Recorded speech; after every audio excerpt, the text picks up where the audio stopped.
Welcome everybody, and I'm going to introduce, it's my pleasure to introduce Karlo Mila-Schaaf today, and she's going to be talking about theorizing advantage in a context of disparity and determinants of health and well-being of the Pacific population growing up in New Zealand. This is a presentation of Karlo's doctoral thesis, looking at kaupapa that emphasizes positive aspects rather than deviance. And Karlo is of Tongan and Pacific descent, and she's recently completed her PhD, and she's now a postdoctoral fellow in our department. Well, actually not in our department. I wish she were. She was the former manager of Pacific Health Research at the Health Research Council, where I had the pleasure of knowing her, and more particularly, she is the published author or poet, and last time I heard Karlo speaking, I bought one of her books of poetry, and it's beside my bed, and it's rather lovely. My husband loves the pictures. Sorry. And on Wednesday, the 20th of June, she's travelling to London to represent Tonga as a poet in the cultural festivities leading up to the Olympics, which is a great honour for you and for New Zealand that you're representing us. And we promise that you will read at least one poem in this presentation. So, okay, all right. Well, malo lele, thank you, Philippa, and thank you everyone for coming, especially braving this horrible weather. Even my dad, who's at home at the moment, didn't want to come. He was going to, and then he found this bag of apples that were going rotten, and he goes, "No, I've got something really important to do now. I'm going to peel them and cook them." And I was like, "Well, thanks." Clearly that gives you some idea of what a big priority it was for him to come and be here with me today. I'm going to start with a poem. As Philippa mentioned, I used to be the manager of Pacific Health Research at the Health Research Council of New Zealand. And this poem was called Confessions of a Pacific Health Bureaucrat. Yes. This is a confession. I will tell the awkward truth. Some mornings at the Mangere flea market, they seem less to me like distant relations and more like health statistics on legs. This is where the people breathe through the bars of the deli graphs. Disability-adjusted life years lost in the faces of the crowds. Life years lost in the loose change chucked at the blind boys who sing raising funds for their schools. Lost in the cheapness of the shoes. Lost in the $2 shop stretch of headbands holding back long hair fit to be cut for the kaffa of a princess. Lost in the snowy flaps freezer of the Indian-owned supermarket, deunionised where a few Samoans have lost fingers in the bakery, never mind all that hype about nakedness and knives. Some mornings, more cliche than reality TV, the policy documents I spend my days writing play out in front of me. And I feel so far away from these roots and tubers and grasses for sale on these front lines. I feel like a potato, brown on the outside, white on the inside, although we are here to buy taro and 3 colours of kumara, as we do every Saturday. This is where I speak Tongan, bruised with hesitations, to the man selling perfect apples. Pacific gross, the sign says. A gross, by any other name, smells and tastes as sweet. We mock the fobby spelling.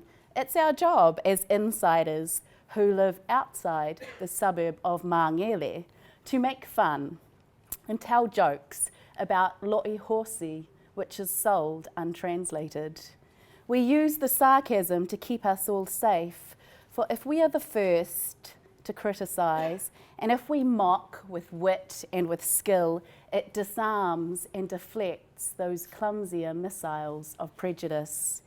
We are a part of all of this. We own it and carry it home in plastic bags. We take it to the CBD on Monday mornings, where the free market meets the flea market. It's all Keynesian mystical. Can you find hope and the loose change chucked at the blind boys singing for their school, we crowd around them on Saturday morning and drop silver sympathy into the open guitar cases, hoping that the South American guys will be back next week with their flutes and burned CDs. And is this the answer? Do I want to see silver sympathy rain down on this whole show to stop the poverty encores forever? Throwing money at them is not the answer, they say in the high-rises like the one where I work. How about a gentle silver rain that falls like manna from Sky City? So that would have been one of the poems that I read towards the end of my time as a bureaucrat. And I decided to get pregnant and do a PhD. I'm not sure what the order was. Maybe do a PhD and get pregnant, but it seemed to me at the time that there was a really good combo. I got pregnant twice during the context of my PhD, and I published 2 books of poetry while in the context of doing my PhD. I grew up in Palmerston North, but I spent 10 years in Auckland. I've lived and worked and gone to school in Tonga. Palmy is home, Wellington is new. I've been here for about a year. So that's me. The aim of my PhD was to better understand the relationships between culture, identity, health and well-being among the generation of Pacific people who were growing up here in Aotearoa. And that's really very broad, as you can imagine. I was determined to do something strengths-based that wasn't focused on the dirty South so much. And the focus of the research was those who were New Zealand born or second generation, the children of migrants who had come of age. I ripped that off Margaret Mead, who had come of age in Auckland or Wellington or Christchurch or Aotearoa. And I was asking the question, what does it mean to grow up and be Pacific in a New Zealand context? I took a pan-Pacific focus, so I looked at all Pacific ethnic groups. And my question was, how are they operating culturally? And under what conditions are they constructing identities? So they were not migrants. I'm also am not really a migrant as such. I was born and raised here, but I've taught in Tonga. And so I know how different it is to grow up in a Tongan society. She's 15 and she's one of the top students at Queen Salote College. The experience of growing up in Tonga was very, very different from the experience of growing up, going to Highbury School and then Palmerston North Intermediate in Palmerston North. And so my question was, how are people like me operating culturally as opposed to this lovely young girl? What does it mean to be Tongan here? Those are the Tongan ninjas. Apparently, they got free tickets to like the Sevens and everything because they're so fantastic. So what does it mean to grow up here? And it was mixed methods. This just seems to me to be such a clumsy, ugly diagram, but I'm sure there are much better ways of doing it. But there were 4 components to my thesis. It was sequential, explanatory, mixed methods. The first was quant, then qual, then quant, then qual, and we'll go through this. And it began with an analysis of the Youth 2000 survey, which had more than 1,000 Pacific participants in it. I'm kind of just going to assume that this audience will have some idea about the Youth 2000 survey, that it was the first representative sample, first youth health survey. And there were the way that the participants, schools were randomly selected and participants answered their questions into little laptops which nobody else could look into. There were 523 questions and there were just over 1,000 Pacific kids. And what we did is I approached them because I knew they had a whole lot of data for Pacific that hadn't been yet analysed, and I said, I'll write your Pacific report if you give me access to your data. And so even though it was 2000 and this was like 2005 or something like that, it still hadn't been analysed. And so what you would do and what we did do was make ethnic comparisons between the Pacific students, that 1,040 14, and the Palangi students, or New Zealand European or Pakeha students.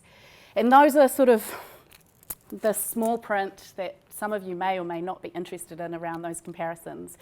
This morning I was looking for pictures for this, and I found a picture of my niece Pieta, and with her two Palangi friends who are all at Palsworth Girls High. And I think it's always useful just to think about the realities of what that's really like, and then the things that we do, which sometimes can be quite strange when we compare the Palangi population to the Pacific population. I just thought, yeah, that's kind of keeping it real, really, at the micro level. Anyway, so what this comparison did, well, I found out then that the Pacific population were growing up in relative socioeconomic deprivation. So more than half of the Pacific kids worried that they didn't have enough money for food. They were 32 times, you don't see that odds ratio every day, more likely to be living in overcrowded housing. They were more likely to be shifting. And they were 3 times as likely to have both parents unemployed. And you can see there when you compare the Pacific kids to the New Zealand European students in that sample, that representative sample that they kind of, the blue is the Pacific students in the high decile skills, and then the New Zealand Europeans are at the other end of the decile, and you can just see the stuff we're all very familiar with. And then I started looking at a huge range of health variables, and so that was teen pregnancy, and you can see how high the 14 and under was for Pacific males and females. These are just quite random STIs. So you can see there with the Pacific females how high the percent of sexually transmitted infections were, PF Pacific female, compared to EF European female.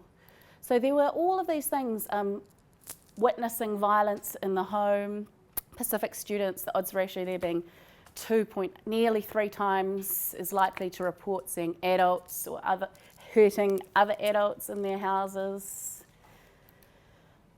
The suicide rates showed that they were 75% more likely to report trying to commit suicide, so that's self-reported suicide. And these are comparisons of depression, suicidal thoughts, and suicide attempts by gender and ethnicity. And these kinds of comparisons just went on and on and on and on, and there was significant disadvantage and significant disparity. And it was actually the first time, that Youth 2000 survey was the first time we'd had anything large enough in a youth population to look at, and it pretty much just mirrored the disparity that you find in data sets involving older adults. So there were all these serious ethnic inequalities present, and I just wasn't really sure what to do with all of that. I really didn't know. And the way you do in a PhD, you sit there stuck for like 3 months and don't do anything, and every time someone asks you how it's going, you just cry or bite their heads off. And I was really stuck. And then what happened is Colin Tukuitonga became the new CEO of Ministry of Pacific Island Affairs. And he wanted a paper written, a thought piece on what do we do about young people. And he had all of these different people write papers for him on different big issues, and mine was the youth paper.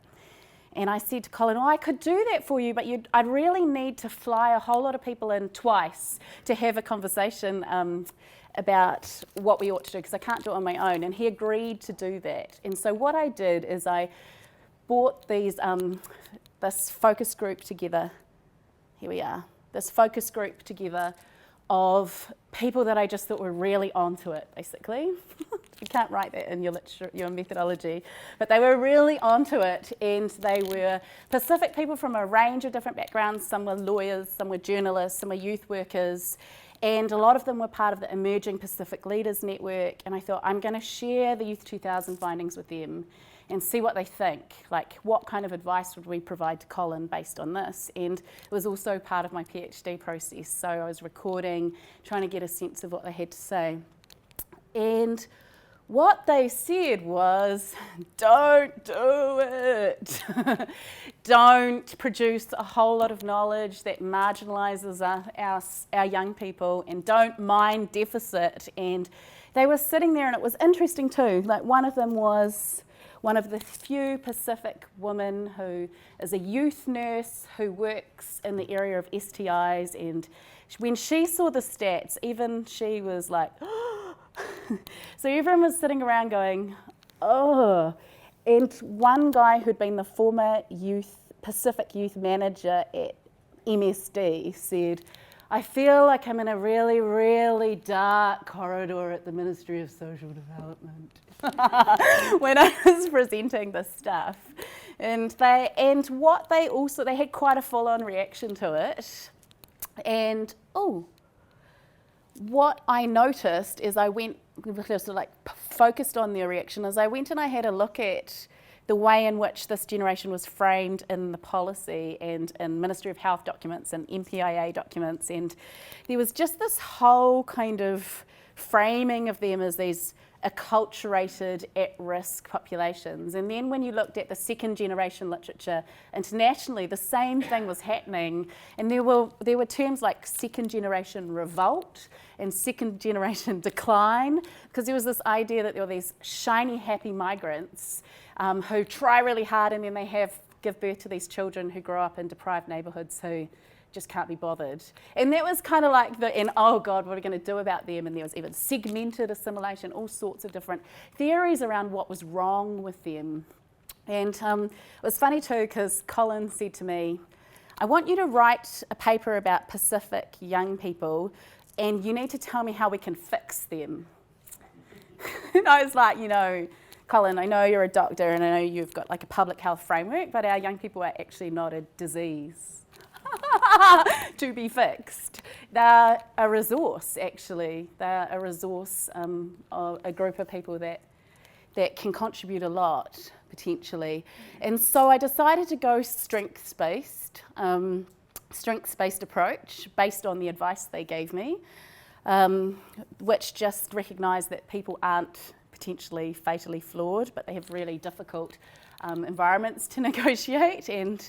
And then I came across the concept of positive deviance, which came out of the epidemiological literature, surprisingly enough, and out of an experience of some people trying to improve nutrition in Egypt. And they kept bringing in all of these different ways of and public health promotions and things like that, and it was all failing. They just couldn't measure any impact. And then someone said, hang on a minute, within that sample of that particularly deprived community, there are some people with really good nutrition. What is it that they're doing? They're the positive deviants. And so it's the idea that every community has a bell curve, and there are always going to be outliers who are doing things really well. And in that particular community, apparently, they were drying eggs and doing different things like that. They had these little kind of styly techniques to keep themselves having better nutrition than anyone else. And so they called this positive deviance, studying those outliers and those role models. And there are some real positives associated with that, and that is that it's proven to work within the existing environment, firstly. And secondly, people are really proud that they're locally generated community solutions, blah, blah. So I found this quite a useful concept. And at the time, when I had these focus groups coming together, there was an op-ed that had been written in Specific magazine by Bayer Wolfgram. And it was called The Zebras Who Can. And he went to a lecture, he's just a layperson, a journalist, went to a lecture, education lecture, where the woman was explaining that there's a tree of education, and the Palangis are like monkeys, they can climb right to the top of the tree, but we're like zebras, and you can just imagine the zebra trying to climb the tree. And he came back and he's like, oh my God, what about the zebras who climb the trees? And I thought it was quite a useful metaphor, because we do get quite preoccupied with let's measure the stripes on that zebra. Anyway, not naming names. So what I did is I went back to my poor, long-suffering statistician and asked her if we could just look at the Pacific data set only and stop with the comparisons, we already had them, and try and work out what was associated with better health and educational outcomes. And one of my questions, which the social anthropologist who marked my thesis thought was a ridiculous and rude question, was, does culture count? So what happened is we got demographic, cultural and socioeconomic variables tested against 9 indicators of health. And these are them.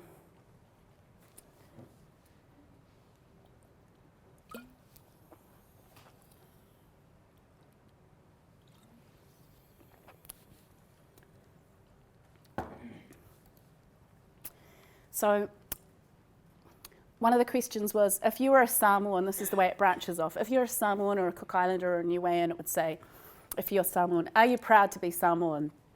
And then it would say, are Samoan values still important to you? And the majority of the New Zealand-born Pacific participants said yes, 3/4. Now, what I did is I compared the kids who were proud of their own ethnic identity and who said values were still important to them against those who didn't. And what we found is that the kids that were proud and said their values were still important to them were twice as likely to report doing well at school, 1.5 times more likely to report having future plans, and half as likely to report having made a suicide attempt in the previous 12 months. And I'm only presenting the significant findings. All of the rest, the ones that were insignificant, I'm not presenting to you. Church going and spirituality. This is one that's often theorised as being protective for our Pacific young people. I'm just going to pause a minute. Pacific participants were 4 times as likely compared to their Palangi counterparts to identify with a religion, and 3 times as likely to place importance on their spirituality. Lots of them were in churches. It amazed me actually. 27% attended a place of worship in the previous week, 15% twice that week, and more than 1/4 3 or more times in the previous week. So that's a lot of Pacific young people in church, a lot. Which was useful to think through with regards to interventions. And 30% of the New Zealand-born attended church, 7% said spiritual. That's just, I'll skip to the important stuff, which was the comparisons. Now, what I found is that those who went to church regularly and said spiritual beliefs were important to them was only protective for the addiction stuff. So it reduced binge drinking and smoking and marijuana, but it didn't have a relationship to suicidality or to depression. I thought that was quite interesting because that's a big one that comes up often around those kinds of things. And so, yeah, it was good to stop them from being naughty in relation to all of those things that they're not supposed to be doing. Language. 2 out of 5, 42%, could speak it at an average or better level. And obviously, if you're born in the islands, you're more likely to speak it. And when we compared those who could speak their language at a better average or better level compared to those who didn't, was associated with some protective factors, less likely to binge drink marijuana and more likely to report trying hard at school.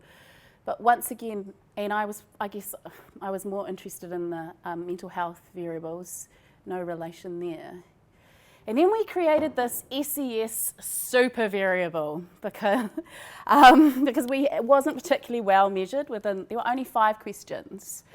And so we merged them. So those who reported that their household had a working car and a working phone and had at least one parent employed and reported never having enough money for food.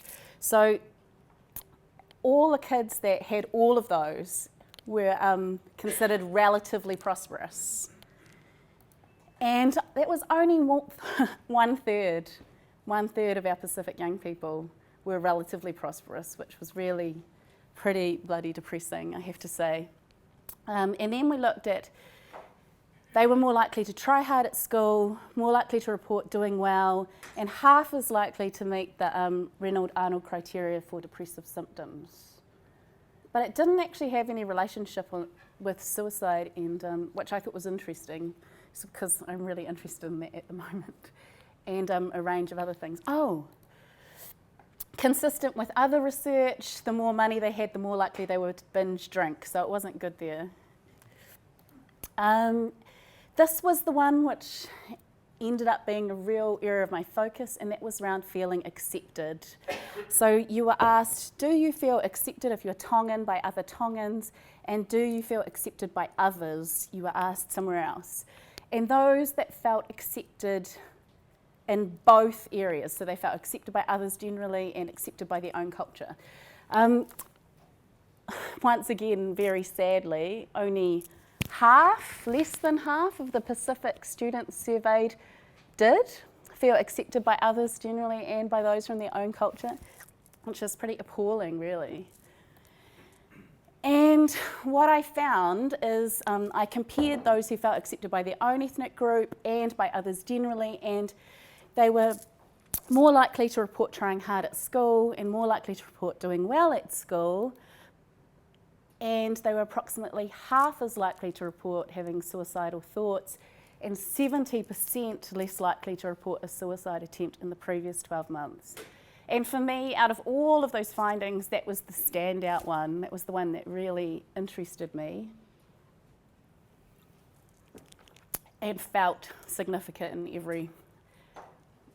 every kind of dimension of texture of the word significant.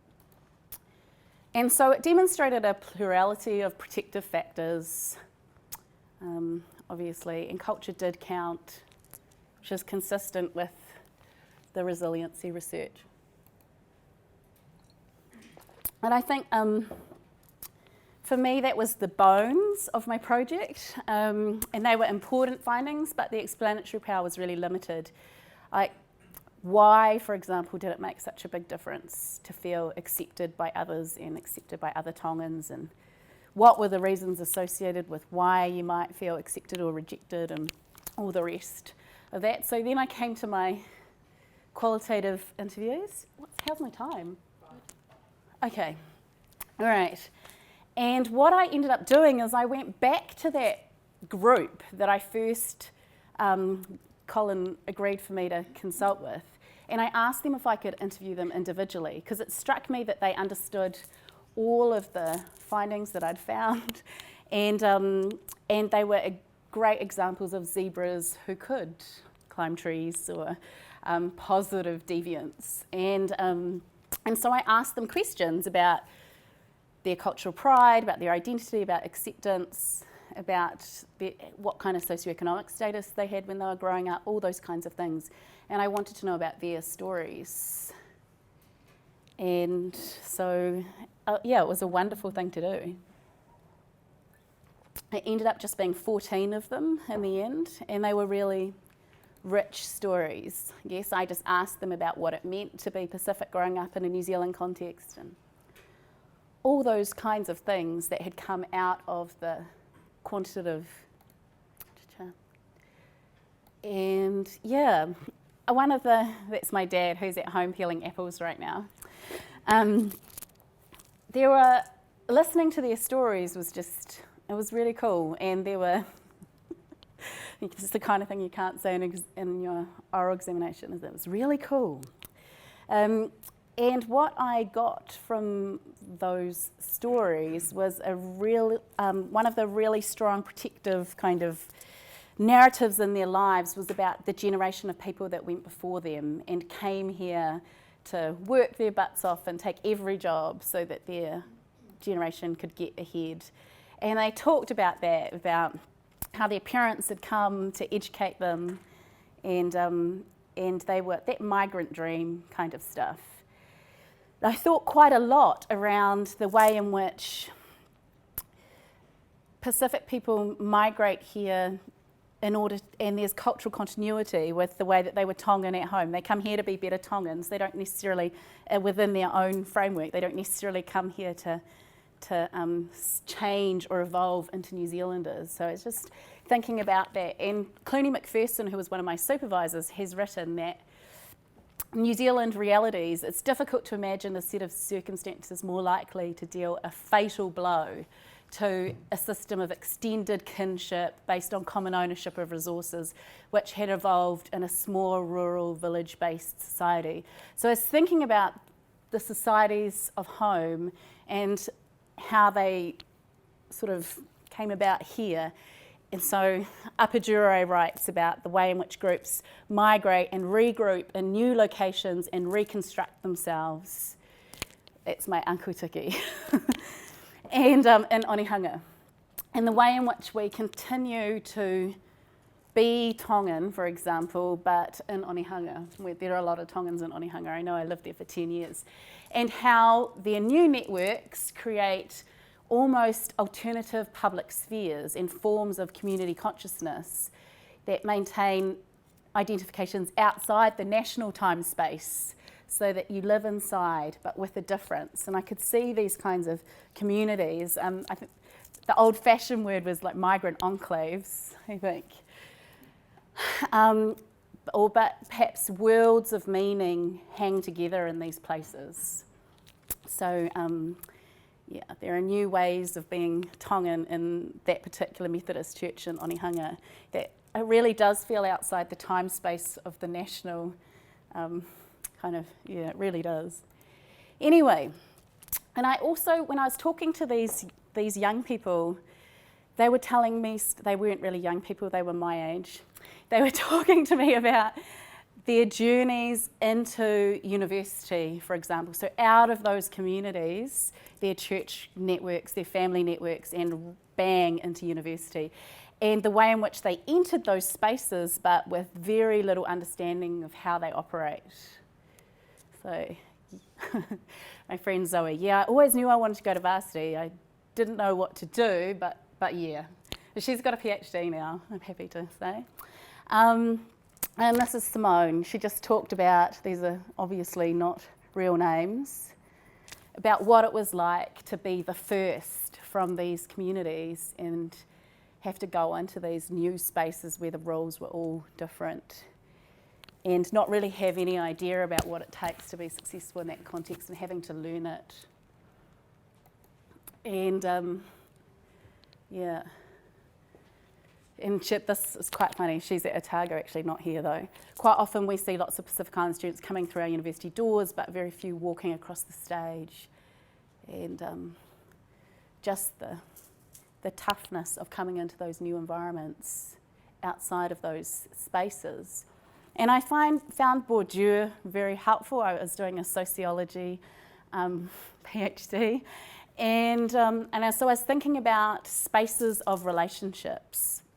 So there were the ones outside time space, which were real Pacific migrant enclave relationships, but then there were ones outside. And this is my husband actually getting his PhD, being laid by Helen Clark. And how those movements are paid for efforts and work and the stigmata of this effort, the stigmata of that effort, in order to gain capital to move between spaces. And so I found that idea of capital really useful, and that's me with Steve Mahari getting my PhD. Capital always represents power over the field, and above me I have this picture of this noble in Tonga who has a completely different kind of capital to me. My capital's down there, his capital's up there. And in a Tongan context, I would be very careful about how I moved around him. So I was just thinking about the kinds of cultural capital in particular that is associated with income, profit, and advantage, because the kind of capital that's associated with income, profit, and advantage in Tonga in the upstairs context is really different to the kinds of capital in the downstairs context. So I was just thinking about that.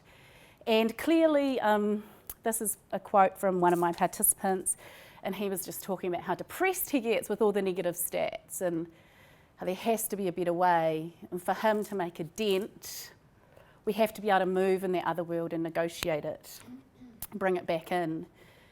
And this is a very successful businessman that I interviewed, and this is such a cool quote where he goes, I'm lucky because from, where I come from to where I am now, I think it's pretty cool.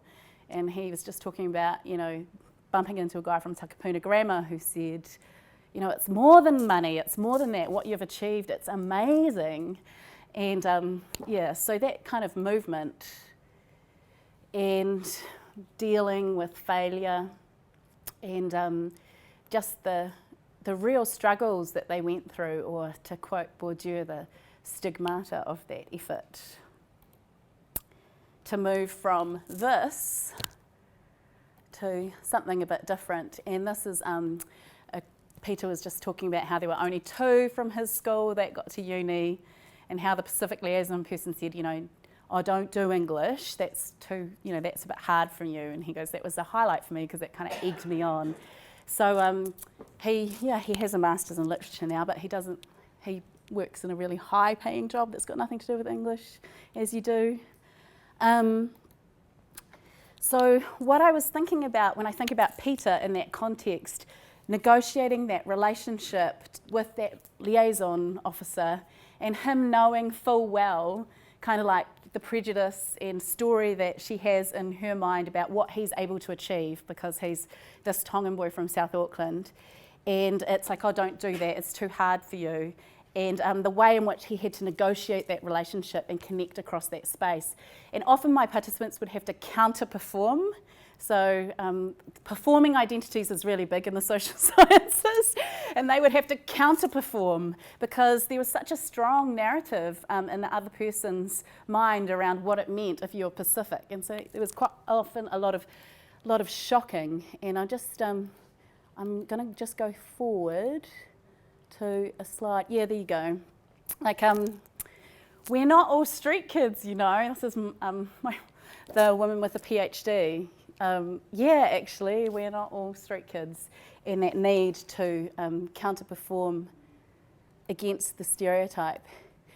But then the irony, or not the irony, is that they didn't just have to make sense of themselves in relation to the Palangi other, but also to Tongans living in Tonga, and if they were Tongan. And this is just an example of someone saying, I don't know whether it's a bit of a laugh or not, but they don't think you're Tongan, you're not really Tongan, you're actually a Palangi Tongan, you're a Palangi Loi, which is like a lying Tongan, lying Palangi.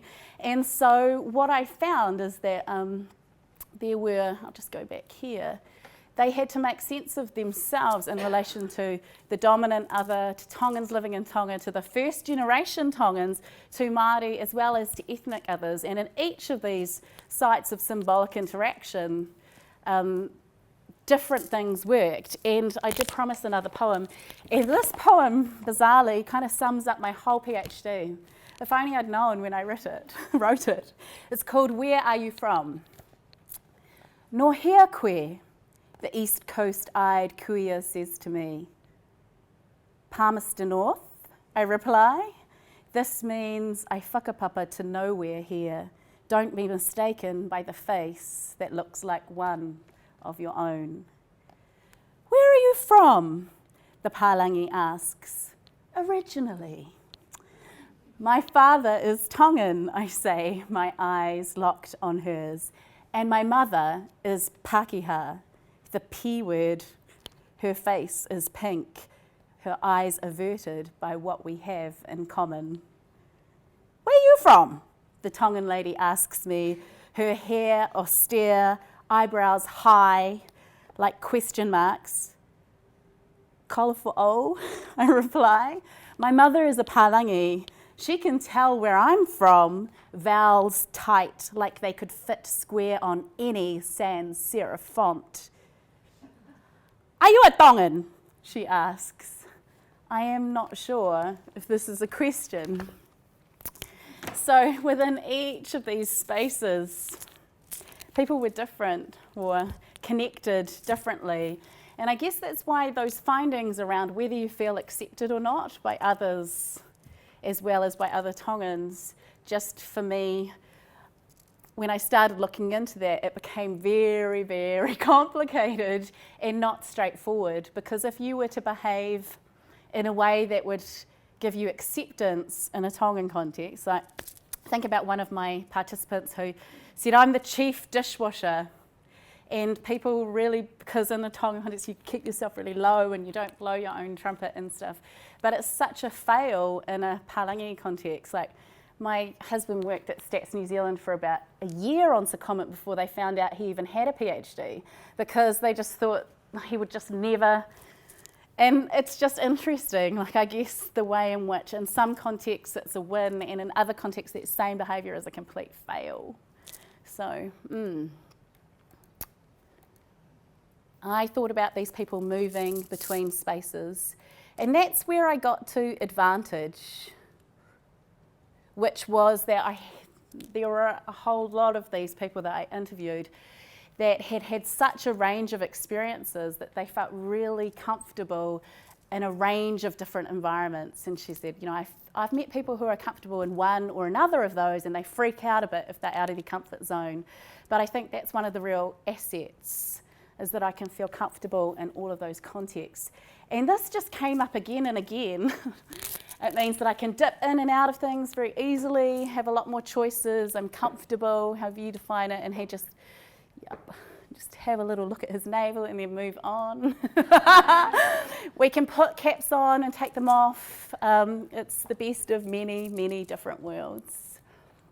And that led me to theorise the notion of polycultural capital, the idea that you can have many symbolic resources. And so that's an accumulation of distinct cultural resources and an ability to use them in different contexts. And the power to negotiate between them, be in a particular situation, go, how am I going to respond to that? Well, I'm going to respond to it this way, because that's what's going to make sense in this context. But let me turn and speak to this person, and I'd frame it really differently.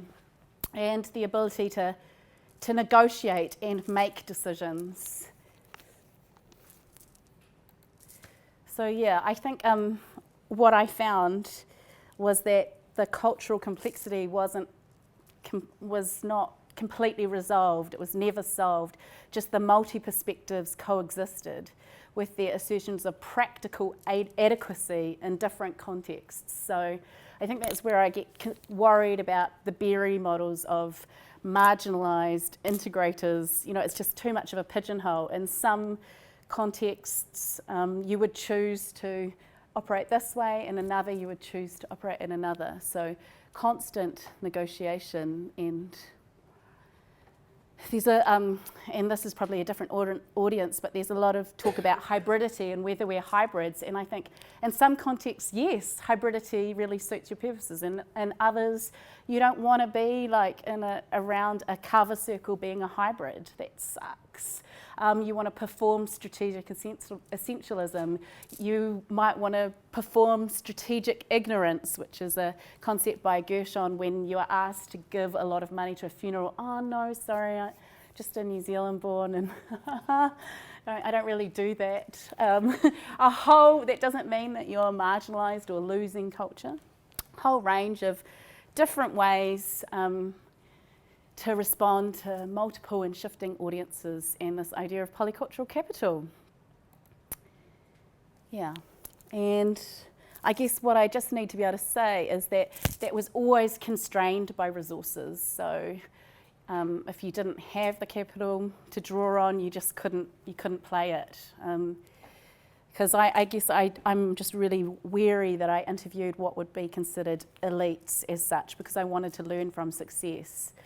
And even they were concerned about some people that aren't able to get the best of both or the best of many, and are stuck really with, Boyd Swinburne coined this term, default choices, being stuck with the default choices on offer, culturally and a whole other, not really having the agency to. So yeah, I think I'm going to leave it there. That was 81 slides. I didn't think I was going to get through them. I was thinking that, yeah, that was the last one. Thinking that breaking down my PhD into 81 slides was doing pretty well, actually. That was a magnificent talk, and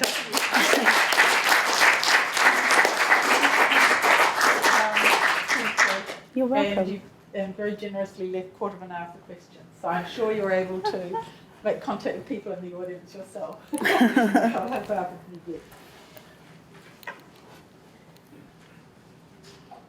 I have a question.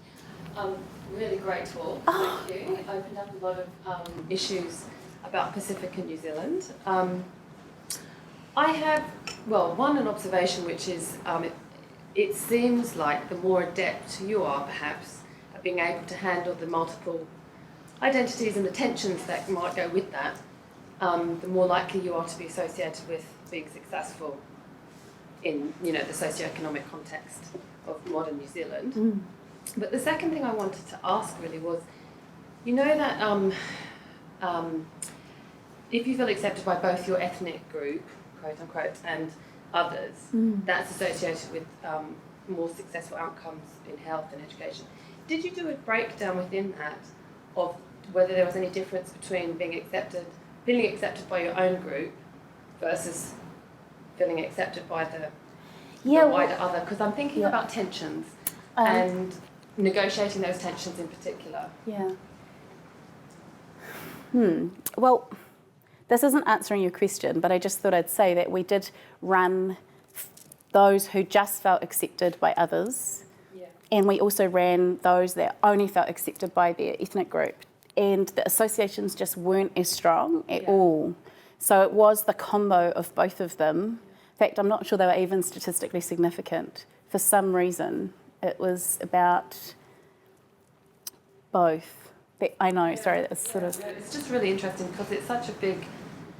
If you're thinking about it as the main divide, if you will, that you're constantly crossing, if you're negotiating multiple identities, it's a key one. Yeah. Yeah. Maybe for some Yeah. Well, it's interesting because I was just reading some Māori suicide literature yesterday done by Terry Ann Clark, paper that she wrote, and it found that 26% more or less of Māori didn't feel comfortable in Pakeha settings, and because it was one of the questions that was asked, and they were more likely to have made suicide attempts. So I've been thinking about, it was the same data set, so, but I did check comfortable in settings, and that wasn't significant. So as I'm saying, I am just presenting the statistically significant findings. So I looked at that, and it wasn't actually the setting as such in a Pacific context. It was that your relationships were successful, I suppose, and you felt enough for you to feel accepted by others. And I guess what I wanted to demonstrate is that even for these superstars, because oh my gosh, the people I interviewed were just, rock stars, and from in a Pacific community sense, that it was so hard for them to negotiate acceptance. And there were stories of like a Cook Islands woman who went to speak in Hawke's Bay, and she was with Eddies and all these other famous people as role models, and then someone from the back of the room said, "Can you speak te reo?" And she was like, "Oh, no, I can't." And she was like, "How," in front of everyone, "how dare you even call yourself a Cook Islander?" So there were just these narratives of constantly being rejected. And there was this amazing quote by Judith Butler that I just found so useful so often, which is that identity is always subject to the burden of recognition. So I can identify any which way I like, but if you're not recognised, and as Teo will know, I can identify as Tongan in some contexts that will be recognised, in others people are like, yeah, where are you from? So, Just because we've got a really generous lot of visitors too, can people just give their names? So Sorry, I'm Susanna Kelly. I work for a consultancy that does a lot of research in health, where Pacific health is a focus a lot of the time.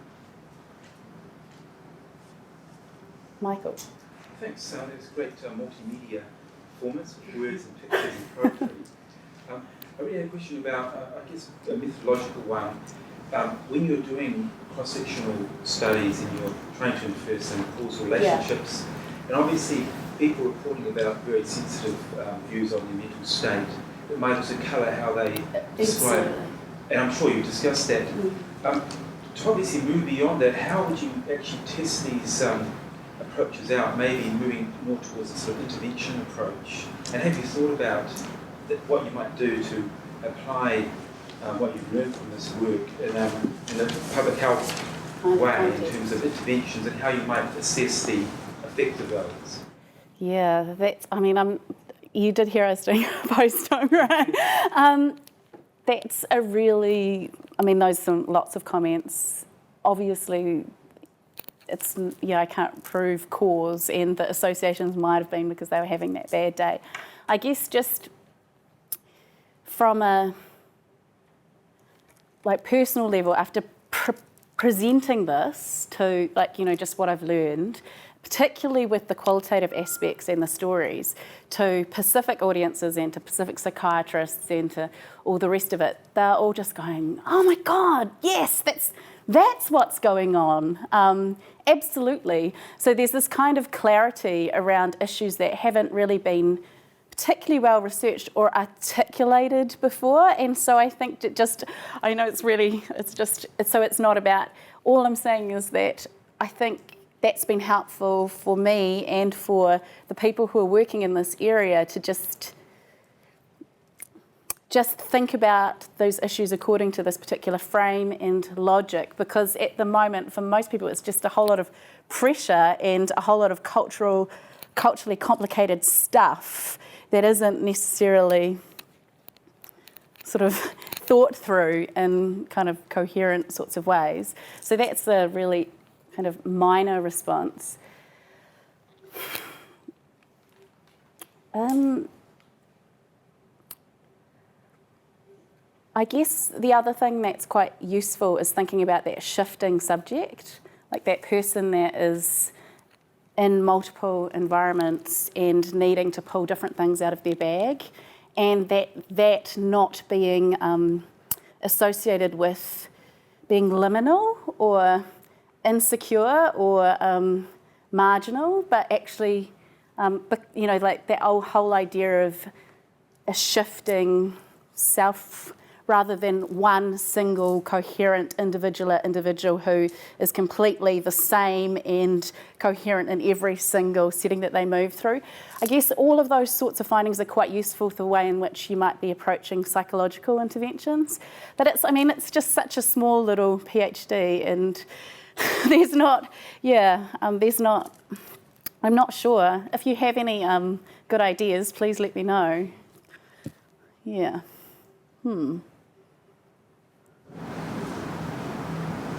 Hi. There you go. I thoroughly enjoyed it, as the speakers have mentioned. I'm a fourth year medical student, so pretty inferior, I'd say, in this class. But the observation of church being,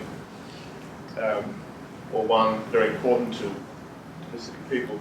Do you think the healthcare system in New Zealand, particularly, I suppose, mental health services, have the capacity or have a culture of being open to that as an intervention area? Well, they certainly do in other areas, like obesity, for example. There are really large things happening in Auckland where the DHBs have health programs that are run through the churches, like Loto Mo'ui, where they have people from the Health Foundation, National Heart Foundation stuff, train the trainer kind of relationships, whereby these community people, in the suicide literature they'd be called gatekeepers, community people are trained up and they go and deliver, and then people are frantically measuring them to see if they're going to lose weight and stuff like that. So there are definitely, there are kind of like public health type, I don't know, maybe to call it an intervention would be overstating it, public health programs that are government funded running through churches at the moment, but nothing to do with mental health.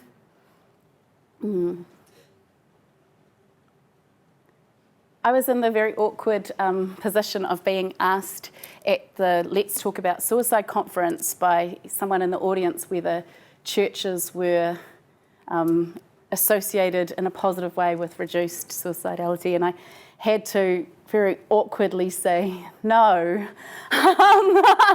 No, actually they're not. But what is associated is feeling accepted. So if that was a community, a church community of acceptance, then yes, it would be, because feeling accepted is so key. So yeah, again, recognising that they're just associations and it's not causal. But we've got such limited evidence in relation to Pacific peoples, and the PIF's longitudinal study, if it lasts to when they get to adolescence, might be able to show some causal pathways, but at the moment, unfortunately, all the longitudinal studies here have really poor Pacific participation in them when, at the moment. I mean, obviously not growing up in New Zealand, but all the others. I was wondering whether you could give us another poem. Yes, of course I can. Gosh. And this is a really good one. No, it's a Karlo, Yeah. do you know what you're going to be reading at London? No, they still haven't told me yet. So, Sorry? Philippa did say that I'm going to London next week on Wednesday to perform poetry representing Tonga at a cultural Olympiad event leading up to the Olympics, which is very exciting. I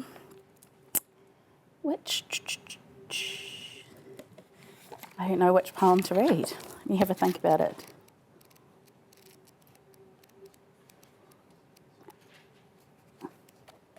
Okay, maybe Sacred Pulu. This one has just been recently, this is such a show-off thing to say, recently been republished in The Best of the Best by VUP. Sacred Pulu. Sacred Pulu means, Pulu means cow, so it's sacred cow. Let me rip off your images and write about the bleeding beetroot pink purity of Cook Island's potato salad, melting into subtropical mango horizons. Let me crap on poetically papaya, inhaling the bottle blonde fragrance of gardenia. Let me pop some pods of vanilla and talk dried banana bullshit. Let me write about the mountains of Manua from the flats of Mangere town centre. Let me shower you with falling frangipani fakeness, $2 a lei from a Chinese shop in Otago. Let me keep it real with the bitterness of lime from Food Town, $15.99 a kg for raw fish, otaika perfection. Let me bowl you a type of stereo that sings lotto ad styles, hula hip hop, wop-de-fob, fresh out of the deep freeze. Let me scream a Niuean chant like Xena and slap my chest ma ulu ulu style till my wonder bra sings like a coconut. Let me sever you away like Sosifina, last song feeling up the dance floor. Let me romanticize us away from the grubby white sneaker existence stuck to chewing gum of Otara markets, carried into the CBD of Saturday night, where the fruit is so bright we need shades, Gucci, electric windowed over blood-burst eyes, still leaking with the ecstasy of last night. Let me write about doing the do that hasn't been done to death quite yet, with a little help from high street friends, black grace on white powder, so Negan mystical. Yes, look up from your pokey poverty and get angry about this poem. You're always a gold coin koha away from winning lotto, one lotu away from the Salvation Day. And yes, we're halfway between butt naked and Never Never Land. Hawaii, it's a trip I've never been able to save for. I tell you, stuck in rainy days all the time. Hawaii, so far, a lovey away from us all. Thank you.